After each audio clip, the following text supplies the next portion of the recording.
আপনি কি জানেন ডিভোর্স হয়ে গেলে সন্তান কার কাছে থাকবে? মা না বাবার কাছে?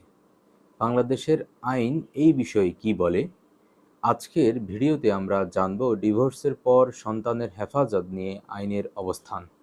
আইন হোক সবার বোধগম্য, এই লক্ষ্যে আমি অ্যাডভোকেট শামীম পাটোয়ারি আছি আপনাদের পাশে। হেফাজতের সংজ্ঞা এবং এর গুরুত্ব কী? হেফাজত মানে হচ্ছে সন্তানের দৈনন্দিন দেখাশোনা, লালন পালন, শিক্ষাদান ইত্যাদির দায়িত্ব। ডিভোর্সের পর এই দায়িত্ব কে পালন করবেন সেটাই আদালত নির্ধারণ করে থাকেন। বাংলাদেশের গার্ডিয়ানস অ্যান্ড ওর্ডস অ্যাক্ট 1890 অনুযায়ী সন্তানের হেফাজতের বিষয়টি আদালত বিবেচনা করে সন্তানের সর্বোত্তম স্বার্থ বা ওয়েলফেয়ার অব দ্য চাইল্ড নীতির ভিত্তিতে। ইসলামী পারিবারিক আইন অনুযায়ী হেফাজত মুসলিম পারিবারিক আইন, গার্ডিয়ানস অ্যান্ড ওর্ডস অ্যাক্ট 1890 সেকশন 17 এবং 7 এর অধীনেই। পুত্র সন্তান সাধারণভাবে 7 বছর বয়স পর্যন্ত মায়ের অধীনে থাকেন।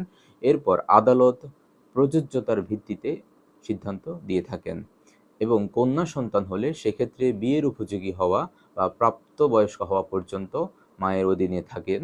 তবে মনে রাখতে হবে এই নিয়ম কোনো কঠোর নিয়ম নয়। যদি আদালত মনে করে সন্তানের নিরাপত্তা বা ভবিষ্যতের জন্য মা অনুপযুক্ত, তাহলে বাবা বা অন্য কোনো অভিভাবককেও হেফাজতের অধিকার দিতে পারেন।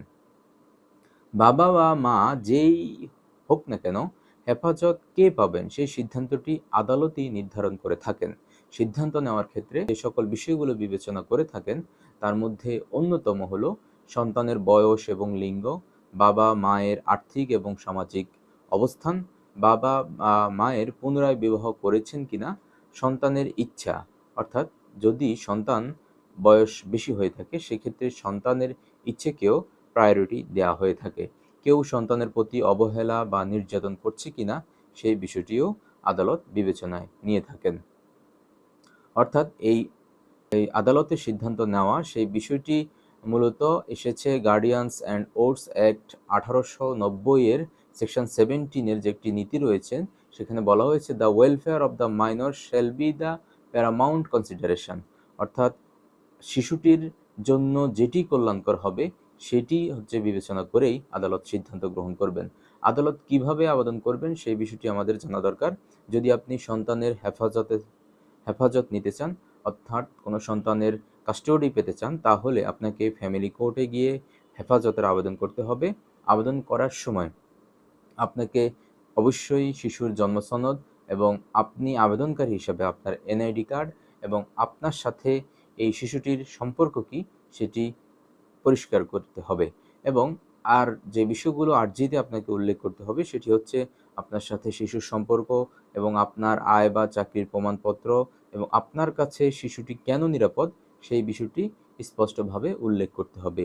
এবং আপনাদের প্রাক্তন সঙ্গী যিনি, তার কি কি ধরনের অবহেলা রয়েছে সে যদি কোনো প্রকার প্রমাণ আপনাদের কাছে থাকে তাহলে সেটি অবশ্যই উল্লেখ করতে হবে এবং তার কাছে কেন শিশুটি অনিরাপদ সেটিও উল্লেখ করতে হবে।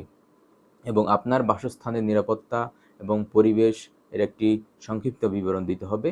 এখানে একটি বিষয় জানা দরকার, সেটা হলো হেফাজত মানেই কিন্তু গার্ডিয়ানশিপ নয়। গার্ডিয়ানশিপ অর্থাৎ হেফাজত এবং গার্ডিয়ানশিপ এটি কিন্তু দুই জিনিস। কাস্টোডি এবং গার্ডিয়ানশিপের মধ্যে একটি বিস্তর পার্থক্য রয়েছে। হেফাজত মানে হলো দৈনন্দিন লালন পালন, আর অভিভাবক মানে হলো আইনি সিদ্ধান্ত নেওয়ার ক্ষমতা, যেমন শিক্ষা, চিকিৎসা, পাসপোর্ট করার ক্ষেত্রে অন্যান্য যে প্রয়োজন হয় সেক্ষেত্রে গার্ডিয়ানশিপের প্রয়োগ হয়ে থাকে। অনেক সময় মা হেফাজত পেলেও বাবা হেফাজত অনেক সময় আমরা যেটি দেখি যে মা হেফাজত পেলেও বাবা অভিভাবক হিসাবে থাকেন। সন্তান কার কাছে নিরাপদ সেটি হচ্ছে মূল বিষয়।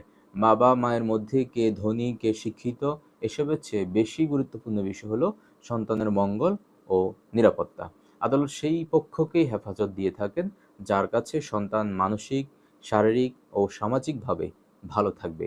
ডিভোর্স একটি দুঃখজনক ঘটনা, কিন্তু সন্তানের ভবিষ্যৎ যেন আরও ভেঙে না পড়ে সেটি নিশ্চিত করা আমাদের সবারই দায়িত্ব।